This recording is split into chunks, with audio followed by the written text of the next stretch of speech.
Assalamualaikum warahmatullahi wabarakatuh. Selamat pagi anak-anak. Bagaimana kabarnya hari ini? Alhamdulillah luar biasa. Allahu Akbar. Yes. Anak masih bertemu saya lagi, Pak Roni. Kita masih melanjutkan pembelajaran kita. Tema 7, subtema 3, pembelajaran 2. MUPEL Bahasa Indonesia, IPA, dan SPDB. Bisa kamu lihat ini ya covernya.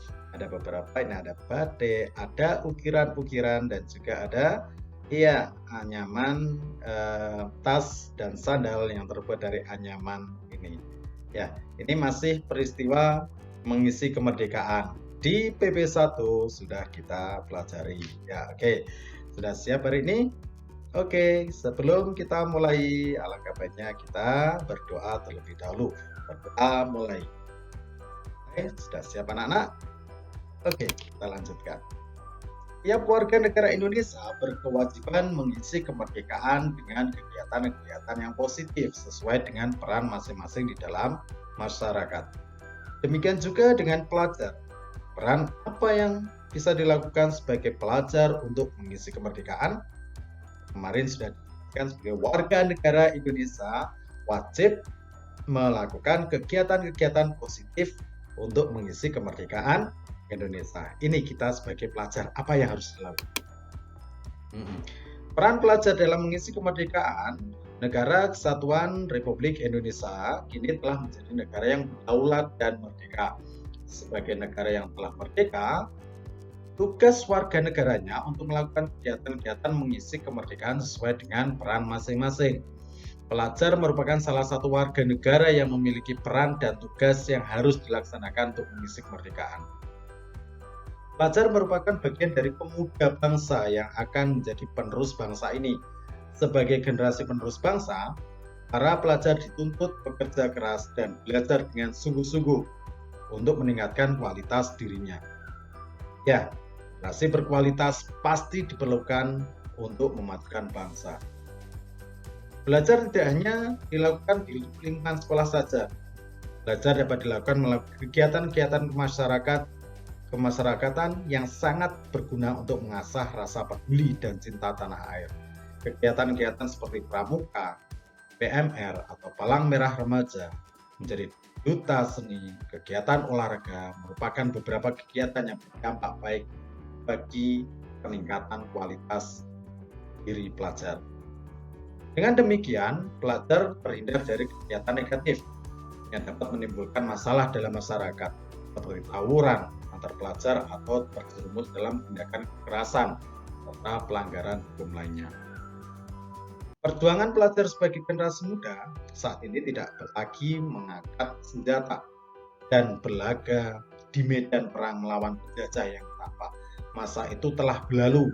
Pelajar sebagai generasi penerus bangsa ini harus berjuang untuk melawan kebodohan, kemiskinan, rasa malas, rasa mudah menyerah yang dapat merugikan masyarakat dan bangsa. Generasi muda Indonesia harus sehat jiwa dan raganya. Ia harus berpendidikan pantang menyerah, bekerja keras, kreatif, berakhlak mulia, cinta tanah air dan bangsa. Ini adalah peran sebagai kamu sebagai pelajar untuk mengisi apa? Ya, ini ada kosakata baku dan artinya satuan, artinya apa? Tunggal atau satu, tidak ada yang lain, merdeka, bebas tanpa adanya keterikatan oleh pihak manapun. Pelanggaran, suatu perilaku yang menyimpang dari kreatif, perbuatan yang luas dan hasilnya memuaskan. Berakhlak mulia artinya perbuatan yang baik. Ini adalah beberapa kosakata baku yang terdapat dalam bacaan. Oke. Tadi sudah dijelaskan di dalam teks tadi. Coba kegiatan-kegiatan positif dalam mengisi kemerdekaan. Apa saja tadi? Saat di rumah, kegiatan yang sama dilakukan adalah membantu kedua orang tua seperti membersihkan halaman dan lain-lain. Ini adalah kegiatan positifnya pada saat kita di rumah sebagai pelajar. Yang kedua, pada saat di masyarakat, apa yang harus dilakukan? Menghormati dan menghargai pendapat orang lain. Ketika ada rapat RT dan lain sebagainya. Ketiga, saat di sekolah adalah mengerjakan tugas-tugas dengan baik dan benar. Ini adalah ya, di rumah, di masyarakat, dan di sekolah ada beberapa kegiatan positif yang kita lakukan. Ini ada beberapa kegiatan-kegiatan positif dalam mengisi kemerdekaan di rumah, di sekolah, dan masyarakat. Ya, membantu pekerjaan sehari-hari, bekerja sama dengan anggota keluarga yang lain, dan lain sebagainya. Nah, ini bisa kamu tulis, mungkin bisa dikembangkan dengan yang lain. Selanjutnya, setelah kamu tahu bagaimana kegiatan positif yang dilakukan di rumah, di sekolah, dan lain sebagainya, buatlah tabel catatan kegiatan kamu sehari-hari. Siapkan 2 tabel. Tabel pertama berisi catatan kegiatan positif yang kamu lakukan dalam sehari-hari. Tabel kedua adalah berisi catatan kesalahan. Nah, coba kamu buat apa saja kebaikan yang kamu buat, kesalahan yang kamu perbuat itu apa. Ingat, kita latihan kejujuran. Nah, ini bisa kalau kamu lakukan dengan baik, maka kamu berhak mendapatkan bintang. Kesalahan yang kamu perbuat, maka kamu mendapatkan tanda. Nah, kamu buat catatan sehari-hari kamu ya, sebanyak mungkin kegiatan yang telah kamu lakukan. Oke anak-anak, kita lanjutkan. Setelah kamu tahu tadi beberapa kegiatan, banyak kegiatan positif yang dapat dilakukan oleh pelajar di sekolah dengan mempelajari fenomena alam di sekitar kita dapat memahami apa yang sedang terjadi di sekitar. Sebelumnya kamu telah melakukan percobaan tentang penyubliman. Di PP1 kamu sudah melakukan percobaan tentang penyubliman, yaitu kapur barus kemarin ya. Nah, ini sekarang kamu bisa melakukan percobaan untuk menunjukkan perubahan wujud benda yang juga disebabkan oleh kalor, yaitu peristiwa pengkristalan. Kalau kemarin penyubliman, kalau sekarang pengkristalan. Apa itu pengkristalan? Perubahan wujud benda dari gas menjadi padat dengan proses pelepasan maupun penyerapan kalor. Contoh peristiwa pengkristalan dengan proses pelepasan kalor yaitu salju dan gas yang didinginkan. Contoh peristiwa pengkristalan dengan penyerapan kalor adalah pada proses pembuatan garam. Garam dibuat dari air laut, dari air laut. Kemudian diuapkan dengan sinar matahari di dalam petak-petak hingga tersisa kristal-kristal garam. Nah, coba kita lakukan bisa di rumah, yaitu dengan menggunakan mengamati perubahan wujud benda sekarang adalah pengkristalan. Yang harus dilakukan 4 buah batu bata untuk membuat tungku, 1 buah lilin, 1 buah kaleng susu bekas, air laut atau larutan garam. Nah, kita pakai larutan garam saja. Tetapi kalau rumahnya dekat dengan laut, bisa juga langsung dengan menggunakan air laut. Oke. Apa yang harus dilakukan? Buatlah tungku dengan meletakkan 2 tingkat batu bata secara sejajar dan ruang di tengah untuk lilin yang telah dinyalakan. Isi kaleng susu tadi, yang kaleng susu bekas tadi ya, dengan air laut atau hingga setengah bagian atau larutan garam. Jika tidak ada air laut, larutan garam bisa. Larutan 1 sendok makan garam dapur dengan setengah kaleng air susu dengan ruang. Letakkan kaleng susu bekas berisi air laut atau larutan garam ke atas tungku. Diamkan hingga air di dalam kaleng mendidih dan menyusut. Amati apa yang terjadi. Nah, oke, sudah dilakukan. Terus apa yang terjadi?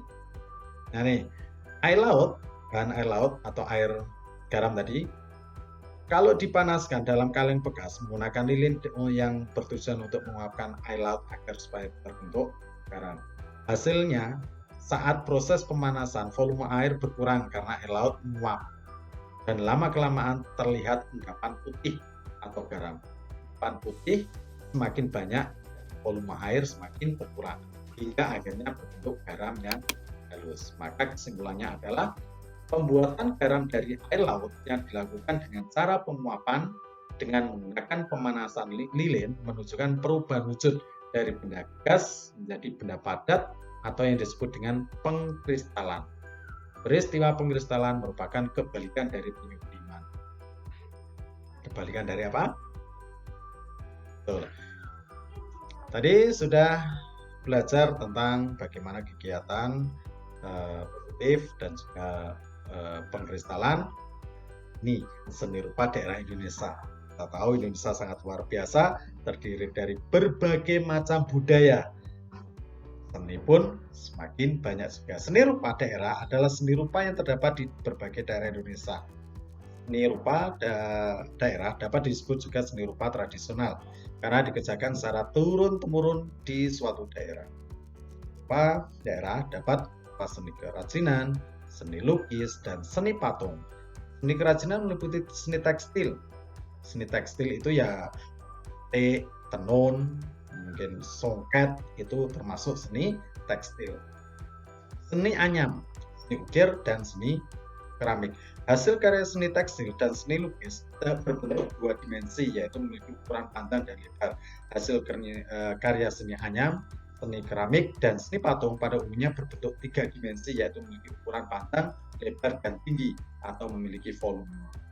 Nah, bedanya ya, tadi kalau seni tekstil, seni lukis itu dua dimensi.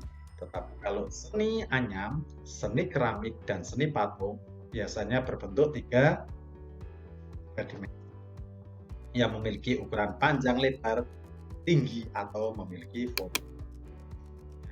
Ini coba saya jelaskan sedikit tentang seni lukis daerah dan seni patung daerah. Seni lukis adalah seni menggambar objek-objek berupa pemandangan alam, tumbuhan, binatang, manusia, benda di alam untuk menimbulkan perasaan keindahan.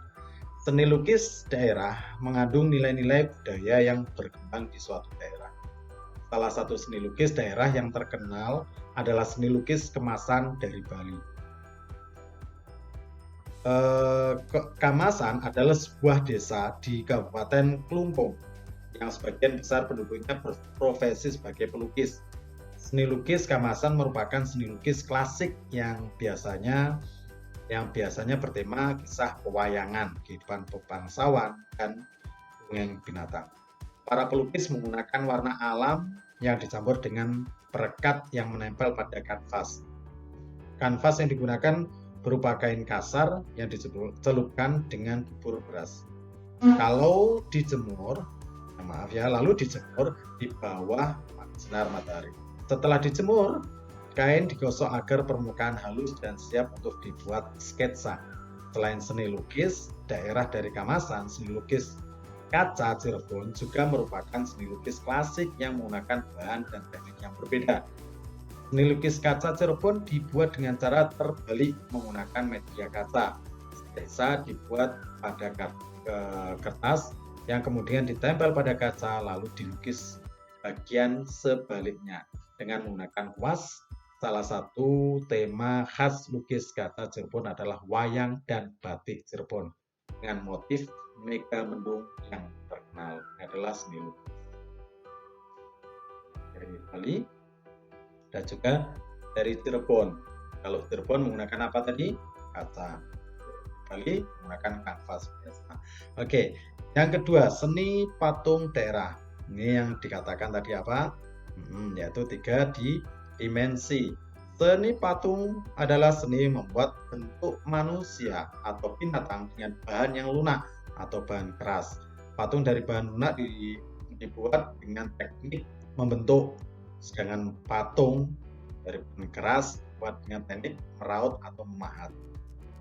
Salah satu contohnya patung tradisional adalah patung Asmat yang dibuat oleh suku Asmat yang tinggal di Pulau Papua. Masyarakat suku ini biasanya menggunakan kayu bakau untuk membuat patung yang menjadi bentuk hubungan mereka dengan nenek moyang. Oleh karenanya, tema pemahatan pada umumnya tentang menghargai kepada nenek moyang mereka. Walaupun hanya menggunakan peralatan sederhana seperti kapak, batu, pisau dari tulang, dan paku yang diberikan, patung yang dihasilkan bernilai estetika dan religius yang sangat tinggi. Yes, Yang ketiga, seni kriya. Seni kriya itu apa? Merupakan seni kerajinan dalam membuat benda-benda pakai berdasarkan kegunaan dan keindahannya dalam kehidupan sehari-hari. Berbagai jenis seni kriya dapat dijumpai sehari-hari seperti tekstil berupa batik, songket, dan tenun. Selain itu terdapat pula seni anyam dan ukir. Kain songket, kain batik, dan kain tenun. Karya seni kriya seperti batik, songket, dan tenun telah menjadi bagian dari kehidupan sehari-hari masyarakat. Karya seni tekstil biasanya digunakan pada acara-acara penting dalam masyarakat adat, mulai dari acara kelahiran, pernikahan, hingga kematian. Seni tekstil selalu menjadi bagian suatu daerah. Seni anyaman merupakan seni menjalin bahan berbentuk bilah atau batang dengan menggunakan pola tertentu sehingga berbentuk sebuah benda. Ya, untuk membuat wadah-wadah dengan menggunakan bahan alam yang tersedia. Bahan-bahan yang digunakan pun sangat beragam, misalnya bilah bambu, rotan, lidi, akar-akaran, pelepah pisang, dan daun pandan. Seni anyaman digunakan untuk membuat tikar, keranjang, bakul, kursi, dan alat rumah tangga lainnya. Nah, ini bisa kamu buat. Adalah dari anyaman juga. Seni ukir juga telah menjadi bagian kehidupan masyarakat di berbagai daerah Indonesia. Seni ukir menggunakan motif tertentu yang memiliki makna dan keunikan tersendiri sesuai dengan budaya masyarakat. Seni ukir Bali berhubungan dengan agama Hindu yang menggunakan motif-motif tumbuhan, manusia, dan binatang. Kalau ukiran Jepara, yaitu di Jawa Tengah ini, berhubungan dengan agama Islam dan banyak menggunakan motif ini. Biasanya kamu tahu di furniture bisa berupa pintu dan lain sebagainya. Biasanya itu khas kalau di Jawa adalah dari Jawa Tengah, yaitu ukiran dari daerah ya. Itu adalah 3 seni yang perlu kamu pahami. Ada apa saja tadi anak-anak? Betul, yaitu seni lukis, seni patung, dan seni kriya. Oke, ini adalah contoh dari seni kerajinan di daerah Jawa Tengah. Nah, saya ambilkan contoh dari Jawa Tengah.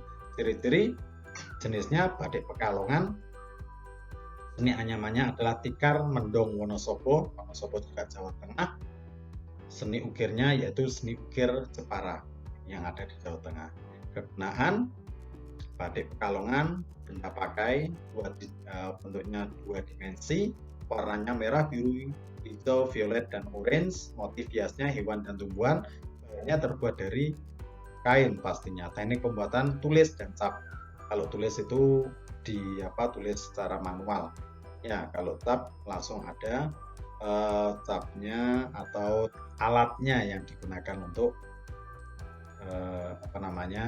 membuat dari batiknya itu. Kalau seni anyamannya yang terkenal tikar mendong. Benda pakai juga 2 dimensi, warnanya biru, merah, hijau, ungu. Motifnya biasanya songket, batik, dan burik. Terbuat dari bambu tikarnya, yaitu menggunakan teknik. Ini ukiran Jepara, tadi sudah saya jelaskan ada beberapa ya. Benda pakai dan benda hias, 3 dimensi, coklat, tumbuhan, kayu, dan carving caranya.